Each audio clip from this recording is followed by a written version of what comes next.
Michael Preston built his empire from the ground up, with hard work and dedication. He had envisioned a shopping mall, where everyone would be treated with dignity and respect. But when he discovered that some people were acting against his values, he decided to investigate for himself. Where are you watching from? Let us know in the comments. We love hearing from you. The lights of the mall shimmered like artificial stars, reflecting off polished glass displays. On the upper level, Michael Preston, dressed in faded jeans and a plain gray shirt, moved unnoticed through the crowd. He observed everything closely: the employees, the stores, and the way customers were treated. Some employees looked exhausted and disengaged, while others worked with energy and enthusiasm. Michael's gaze settled on a luxury boutique that exuded exclusivity. As he stepped inside, the atmosphere changed instantly. It was cold, calculated, and unwelcoming. The question came from a sharply dressed man with a rehearsed smile. Michael responded calmly, "Just looking around. This store is curated for a certain clientele. Perhaps you'd feel more comfortable elsewhere." Michael let the words sink in. He wanted to see how far this attitude would go. "There are other stores in the mall that might be more suited to your needs."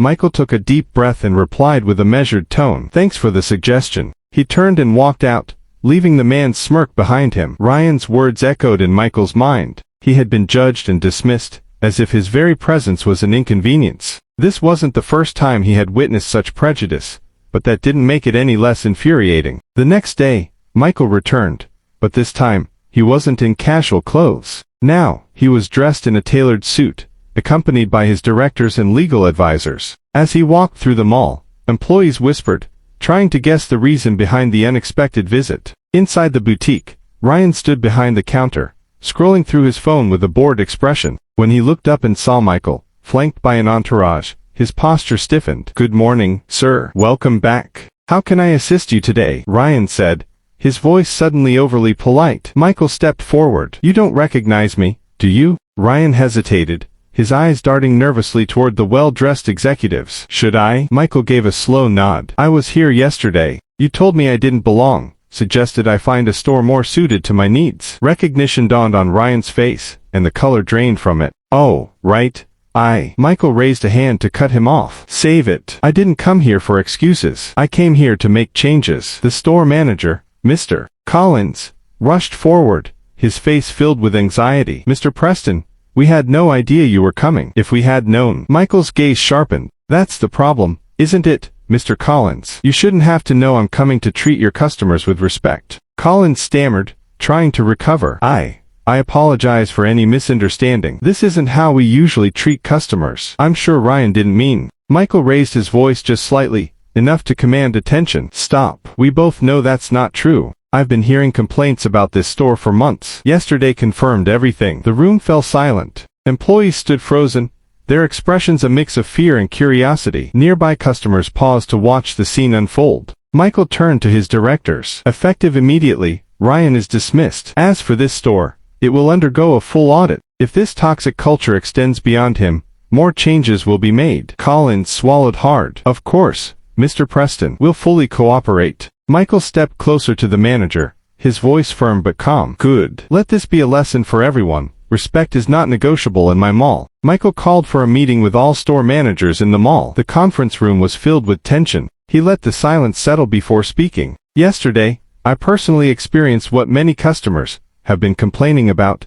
disrespect, dismissiveness, prejudice." His voice was calm, but every word landed with force. "This isn't just about one store or one employee. It's a failure of leadership, and that stops today." A murmur spread across the room. One manager, Lisa, hesitantly raised her hand. "Mr. Preston, some of our employees are under a lot of stress, sales targets, long hours. It's not always easy to maintain good customer service." Michael nodded. "I understand that. But stress is not an excuse for mistreatment." He gestured toward a large screen displaying a new initiative. "Starting immediately, all stores will implement a customer service training program. This program will focus on empathy, inclusion, and excellence. Every employee, from entry-level staff to management, will be required to complete it." Another manager, Greg, frowned slightly. "And what happens if stores don't comply?" Michael's gaze sharpened. "Then you will face consequences, fines, audits, or even removal from the mall. We cannot afford weak links in this chain." The room fell into an easy silence. Sensing the tension, Michael softened his tone. "This isn't just about punishment. It's about building a culture of pride. If we succeed, customers will return, employees will feel valued, and this mall will thrive. But it starts with all of you. Heads began to nod slowly as the message sank in. Michael walked through the mall later that day, observing the subtle but powerful changes. Employees greeted customers warmly, their smiles genuine. Conversations flowed easily, no longer strained by tension. Near a coffee stand, a young employee cheerfully guided an elderly couple, helping them find a store on their map. Michael paused, a sense of pride swelling in his chest. Lisa, the manager from earlier, jogged up to him, her face bright. I just wanted to say thank you. The new training program, it's already making a difference. My team is more motivated than ever. Michael smiled warmly. That's good to hear, Lisa. This is just the beginning. We'll keep building from here. As she walked away, Michael stood beneath the skylight, golden sunlight streaming down on him. The journey hadn't been easy, but the future now looked promising, one built on a foundation of respect and dignity for all. If you've ever experienced discrimination or disrespect, you know how painful it can be. But as Michael's story shows, change is possible when we stand up for what's right. Have you ever faced a situation where you were unfairly judged? How did you handle it? Share your story in the comments. And if you enjoyed this story of transformation and justice, don't forget to like, subscribe, and hit the notification bell. More powerful stories are coming your way.